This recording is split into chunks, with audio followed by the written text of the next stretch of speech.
Today's quickcast is from the Pennsylvania Scholastic Football Coaches Association Clinic, which I moderated this past offseason.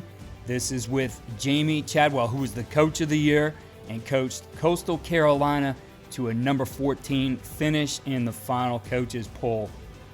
Today, he's going to share some of the things that they think about, starting with the importance of high school football, going into their culture, and as we mentioned before in an episode with Bill Durkin, their CPR time, or time that they set aside to intentionally build the player-coach relationship.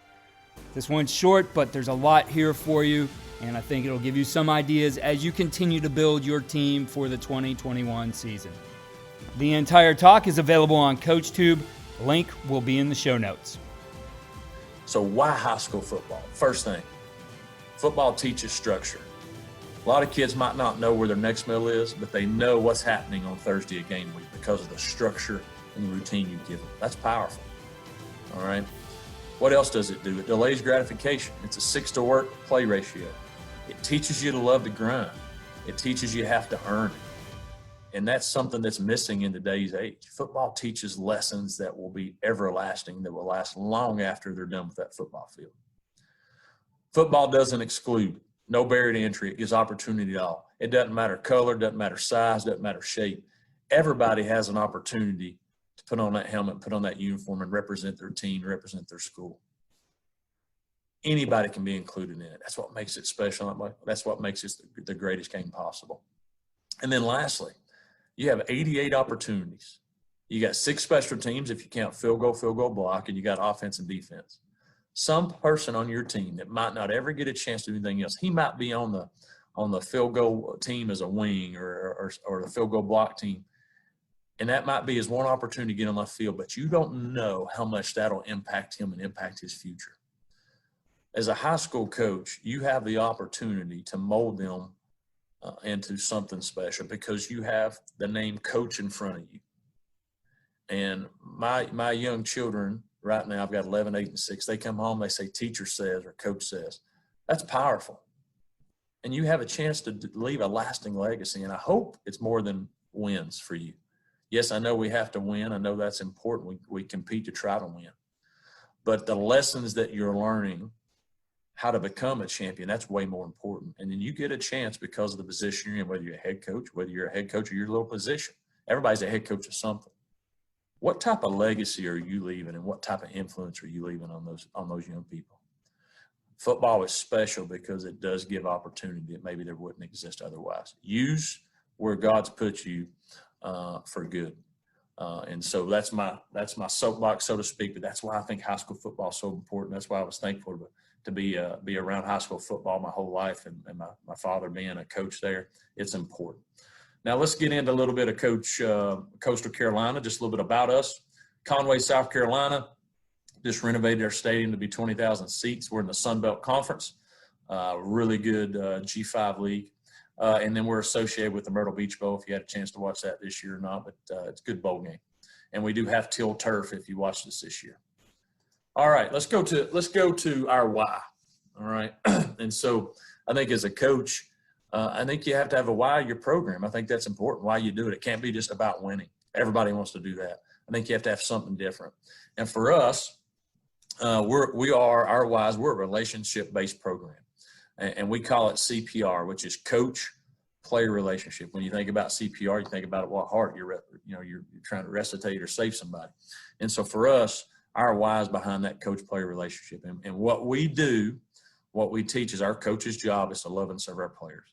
That's the number one thing we do, to love and serve players. Now, what that means is serving them is giving them the best opportunity to be successful and model that. And loving them, we're going to tell them we love them. We're going to hug them. We're going to do things like that. But also loving them is holding them accountable, hold them to a standard. Because if you love something, you got to make sure that you make sacrifice for it. So that's what we do as our coach's job, love and serve our players. And our players' jobs love each other. And again, when you love something as a wife or a children or girlfriend, boyfriend, whatever it may be, when you love something that much, you make sacrifices for it. And so our job for our players is love each other. And then what that love encompasses That's how we build our program, and that's how our why gets to where it is. We want to be about having a strong coach-player relationship program, loving and serving our players, and our players loving each other.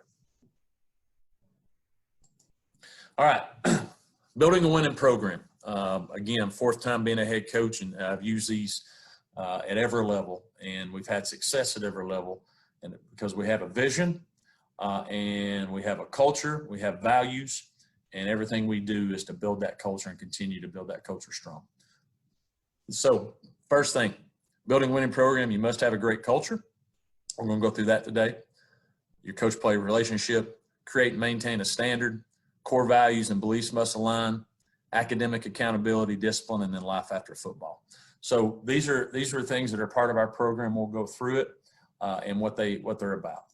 So having a great culture, what's that about? All right. So first of all, you have to what do you value as a coach? I'm going to share ours here soon, but what do you value as a coach? And then that culture has to be built around that value, right? And so find the right people that fit your culture, then coach them. So it's about getting the right fit. From a coaching standpoint, I'm a big believer. I'd rather have a person that shares the values, that are similar values, that believe in those values. I can teach him the X's and O's, but I can't teach him to love players. I can't teach him to be a guy that's selfless and all those things. If they either have that or they don't. But I want somebody that values culture, values loving their players, and then we'll teach them what they need to know from a football standpoint. You have to eliminate negativity in your program. All right, it kills your team. It kills morale. And think about it. If you get on social media right now, whatever social media you're on, if you get on that right now, 90% of what's on there is negative. There's negativity all around the young people in your school. There's probably negativity at their house. The only positive thing they might see is what you do with them from 3 to 5 every day. Think about that. And so if you eliminate negativity and you're positive and you coach love into them instead of fear, that gives them hope. And that creates a strong bond that will be hard to be broken. All right. Communication is key. If you don't communicate, then the negative creeps in. All right. So communicate every day. Communicate your values weekly. I do.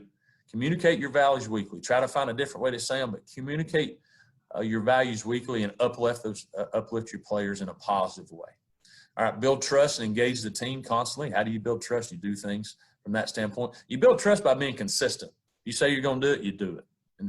And young people know, hey, this guy's going to say what he means and means what he says. And then protect your culture every day. I think this is a great quote. You water your roots every day. It takes a moment to cut down a tree. You cut down a tree, the whole thing's going. It takes one moment to cut down a tree. Somebody can rip your culture away in a blink of an eye. But you got to consistently water that culture to make those roots strong. And as a head coach, you set that culture, and you need assistants that continue to lift that vision up. But you got to water it every day. And I'm a big believer. Culture beats strategy all day long. So that's our process from a culture standpoint. All right, I went over this a little bit, but let's talk coach-player relationship.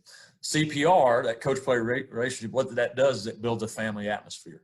And then once you have a family atmosphere, within that family, that builds communication. You learn how to communicate between each other. Then as you're communicating and you have that family atmosphere, trust or respect happens, and then you build on that for having a common purpose.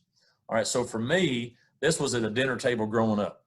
You know, we spent time, I grew up in East Tennessee on a farm with my grandparents that had, it was their farm, and we lived at the bottom of it. And so almost every night we had a dinner table with everybody. We might play cards, et cetera, but we built family atmosphere and we learned how to communicate and those things. That doesn't happen these days. Nobody's sitting down doing that. We're in such a fast-paced world. Nobody's really taking the time to do those things. And this is why you have to do it, all right? We do this in our off season. We call it CPR time, and I set it up twice a week. And we take an hour or 30 minutes, just depending on your time that you have. And we do it during the off season. And we talk nothing about football. We talk about life. We talk about goals. We talk about dreams. We talk about any fears that I have. We talk about family at home.